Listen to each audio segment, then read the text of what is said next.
The sine of an angle is given by opposite divided by hypotenuse in a right-angled triangle.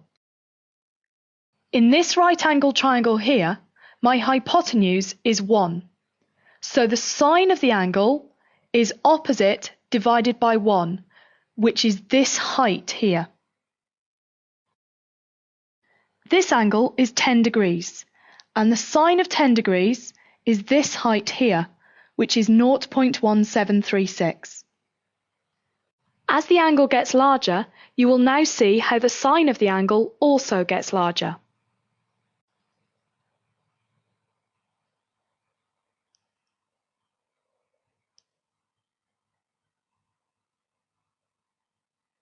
Can you work out what the sine of 90 would be? It's 1, because we know that the radius of this circle is 1. Another important one to remember is the sine of 0. Can you work out what this would be? It's 0. The sine of 110 is this height here, which is 0.9397. This is the same height as the height of the sine of 70. So we have 70 here and the sine of 70 here, and we have 110 here and the sine of 110 here. Here's the sine of 120. Can you work out which acute angle has the same sine? It's 60. Continuing round our circle, we can now see that the sine of the angle is getting smaller until we get to the sine of 180, which is 0. The sine of 190 is this height here, which is 0.1736, but because it's measured downwards, we say that it's minus 0.1736. Watch how the sine of the angle goes to -1 and then goes back to 0 again. All of these values can be shown on a graph like this. The important ones to remember are these. Sine of 0 is 0, sine 90 is 1, sine 180 is 0, sine 270 is -1, and sine 360 is 0. The cosine of an angle is given by adjacent divided by hypotenuse in a right-angled triangle. Here is our adjacent, and our hypotenuse is 1, so the cosine is this length here. As the angle increases, the cosine will decrease. You can see this here. You can also see that the cosine of 90 is 0, and the cosine of 180 is -1. The graph of the cosine function looks like this. Here are the important points to remember.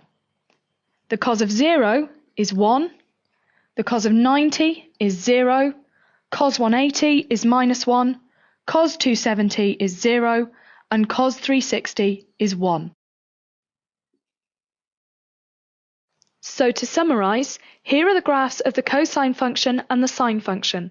You should be able to sketch either of these two graphs at any time. The tan of an angle is given by the opposite divided by the adjacent.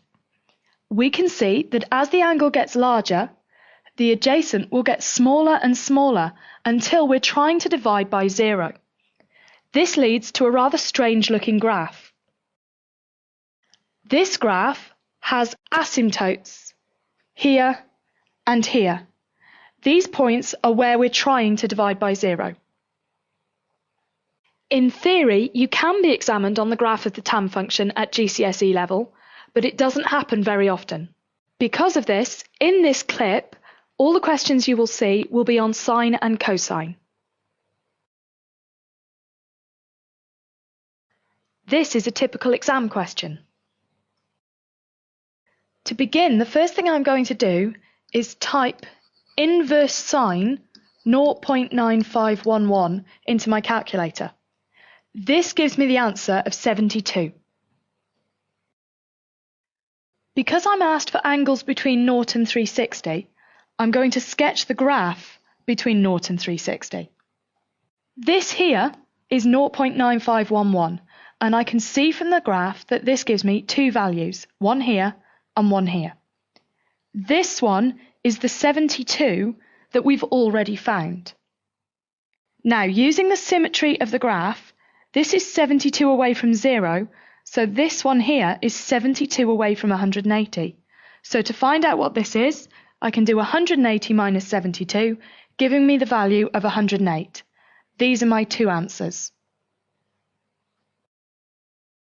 For this question then, I'm going to begin by doing inverse cos minus 0.652 in my calculator, and this gives me this value here.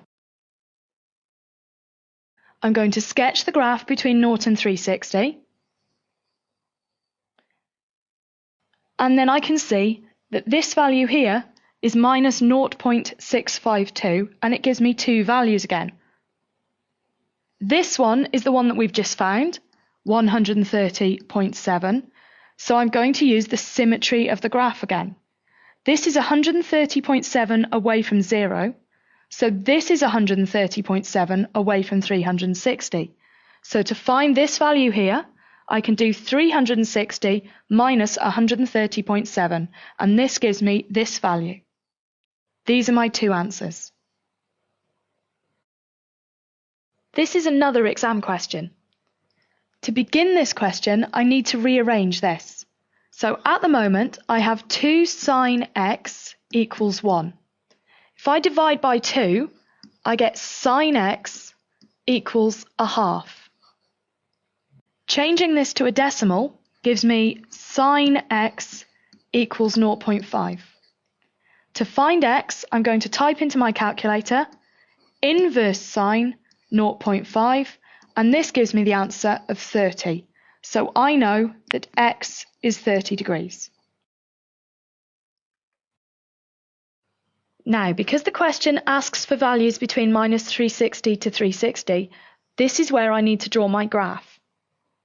I'm going to start at 0 and go up to 360, and then I'm going to work backwards to get to minus 360. If I then look at 0.5, I can see that the graph gives me a value here, here, here, and here, so there's 4 of them. This one here also has a sine value of 0.5, but it's out of our range because it's above 360. This one here is the one we found with our calculator, 30.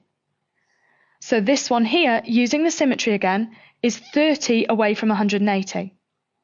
This one here is 30 away from minus 180, and this one is 30 away from minus 360.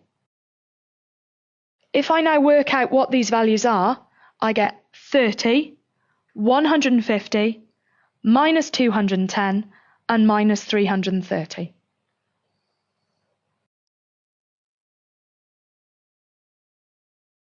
Here's the first question for you to try. Press pause and have a go at it. When you're ready for the answers, press play. So this is our basic sine curve. This is 90, and this is 1, 91, and this is 180 and 0, 180, 0. Here's a second question for you to try. Press pause and have a go at it. When you're ready for the answers, press play. Here are the answers. Here's a third question for you to try. Press pause and have a go at it. When you're ready for the answers, press play. On this question, you should have started by rearranging your equation. You should then get these answers.